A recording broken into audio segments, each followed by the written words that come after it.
Okay mga kamatis, mga kaibigan, welcome back to another content. As promised, wala na po yung budots dahil wala na si Bong Revilla. Puro ganyan na lang at saka ito, Itbulaga kasi boy pa naman si Tito Soto tsaka si Biko. So ngayon mga kamatis, mga kaibigan, ang tinitingnan po natin ngayon ay sample ballot allegedly ng INC. Ano naman yan karapatan naman nila yan kung gusto nilang magbigay ng ganyan, pero karapatan nyo rin na wag sundin yan. Literal. So, from the comment section din, may nagsasabi na, kunyari ito, sa QC to.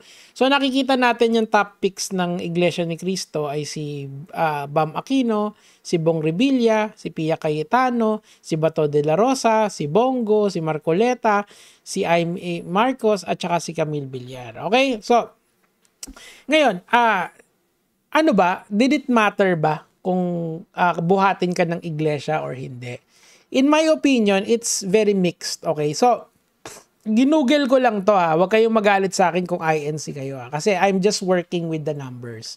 Okay, so magbubukas ako ng Google ngayon, incognito, yung incognito para alam nyo na walang kadaya-daya. So, ngayon, INC members, okay? Para lang fair, okay? Sabi dito, may 3 million members ang INC. Okay, fine. Nakita natin 3 million members. Now, what I like to do when I'm trying to guesstimate kung may effect ba ang isang bagay or wala, ginagawa ko yung tinatawag na Pareto efficiency, 80-20 rule, o ganyan. So, 80% of the, 80% of the cost, 20% of the result is 80% of the cost. O baliktad yata. Basta 80-20. Ngayon, bakit ko binibigay yan? Kasi gusto ko lang ipakita sa inyo na at some point, yes, black voting works. Pero in a massive scale kasi, there is a lot of factors involved dito. Balikan natin yung kanilang pinakitang, saan ba yun? Ito.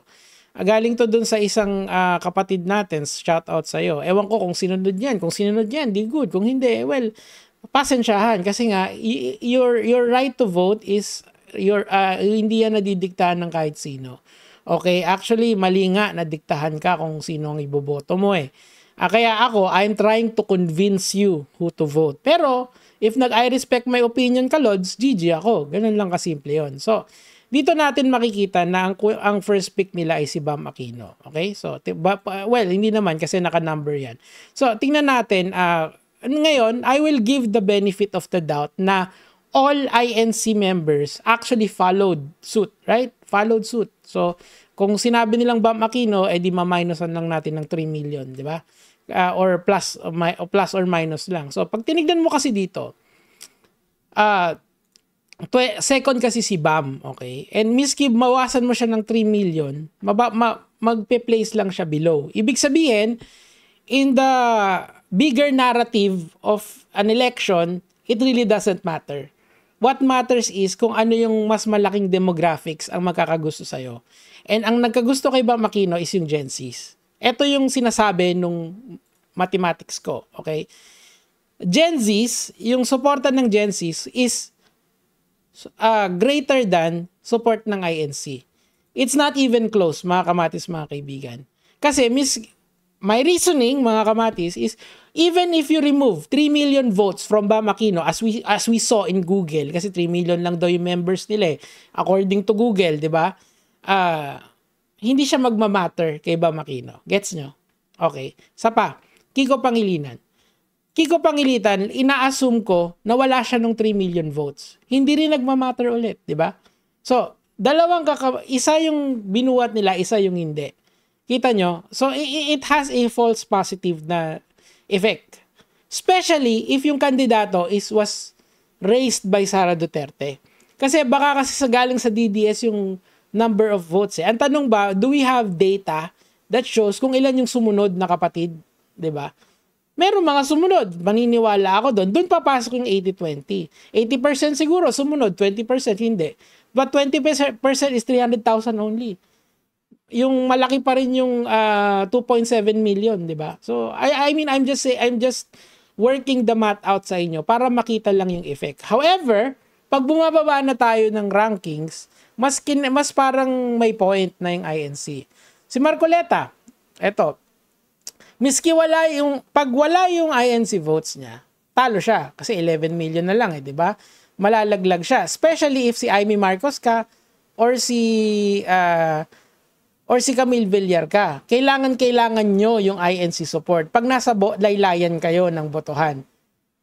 Punta naman tayo sa party list. Kasi yung party list na pinapakita dito, mga lods, eto, LPGMA yung nakasulat dito. Did it work? Well, tingnan natin. Oh, meron. Kaso, pangkalahatan kasi yan eh. May promotion kasi sila dyan eh. Pero yung number 1, malamang hindi nila sinuportahan yan eh. Kasi sa dalawang nakita kong sample votes, akbayan ang wala yatang machinery na totoo except word by mouth, di ba? So, going back dito sa mga nanalo sa pagkasenador, you will see that if you are at the bottom tier, maganda yung endorsement ng INC. Pero, when you're at the top of the, kung nasa taas ka, wala na rin, hindi na nagmamatter. Kasi 3 million lang siya eh. Gets nyo? In the grander scale of the election, kung talagang there are only 2 choices, left and right, parang ang pinaka-deciding factor talaga is ngayon, in my opinion, is the demographics. Sino ba yung bumoboto? Is it the younger individuals? Is it the older individuals? Is it the millennials? Is it the Gen Zs?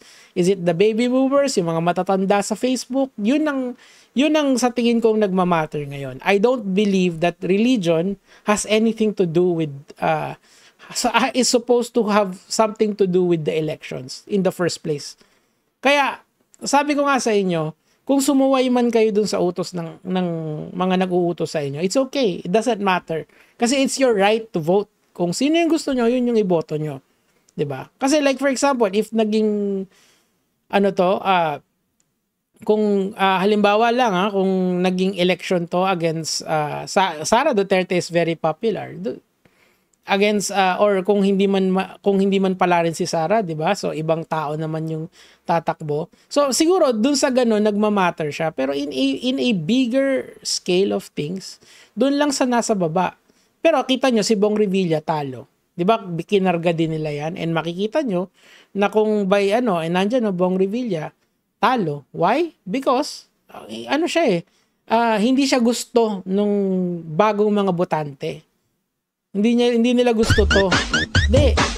Ang gusto nila ngayon is, well, someone new, someone that would represent them, someone who understands them. Si Kiko yun at saka si Bam, 'di ba? So yan yung yan yung paradigm ko doon. And si Bongo, hindi naman kailangan ng endorsement ni Bongo at saka ni Bato kasi they will win no matter what because they are very connected to Duterte, 'di ba? Ang talagang makikinabang lang diyan kung talagang is eto lang si Bong Revilla, Marcoleta, si Marcos and si Villar. Yun lang. And ang masakit pa dito sa tatlo na nanalo na to, tinaas ni Sara Duterte yung kamay nitong mga to. Si Amy Marcos, meron silang last minute na advertisement. Si Villar din, meron silang last minute na advertisement. Si Marcoleta naman identifies as a DDS or a supporter ng mga Duterte.